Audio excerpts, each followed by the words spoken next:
Doctors say these long stretches of above average temperatures can really put added strain on your body, especially for people who are taking certain medications. KOCO's Emma Birch joining us live outside in that heat. So Emma, I see you got a giant thermometer on you there.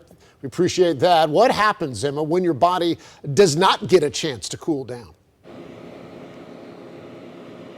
Well, that's exactly the concern. And let me just tell you guys, I've only had this out here for a few minutes and it was probably about 70 degrees and it rose to over 100 in just a matter of seconds. That just shows you how hot it is out here. And doctors I spoke with said, when it comes to overheating, it's not just about how hot it gets, it's how long you are outside without letting your body cool down. And they even say that sweating isn't even going to be as effective when you're outside for this long periods of time with this high of temperatures and dew points. Your body has a built-in cooling system, but when the heat stays in the hundreds day after day, that system can be working overtime. Your hypothalamus will basically make your autonomic nervous system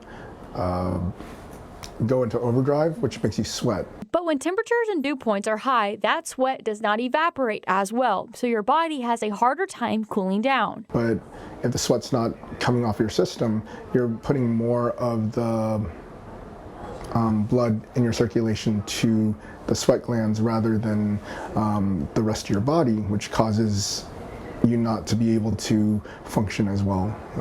The rest of your organs, your muscles don't get that blood instead of going to your skin and trying to get you to sweat more. IMSA has reported 7 heat-related calls since Wednesday, and Dr. Shin says he's seeing the effects with dehydration showing up more at clinics and hospitals. And we're seeing a lot of that recently. He says there is another piece of prolonged heat that many people may not think about, the medications you take. Most of the medications that have high risk are the ones that make you lose fluid.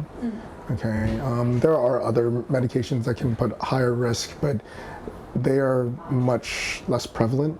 Those include diuretics, medications that help the body get rid of extra fluid, and that can make hydration even more important when you're spending time outside. Making sure that you've gotten all the sweat off of your body, making sure that your clothes are not damp and they're quick drying will also help, because if that water sticks on your body and it's not able to evaporate, your core temperatures is going to just keep going up. Making sure that you're drinking plenty of water in those situations and staying properly hydrated.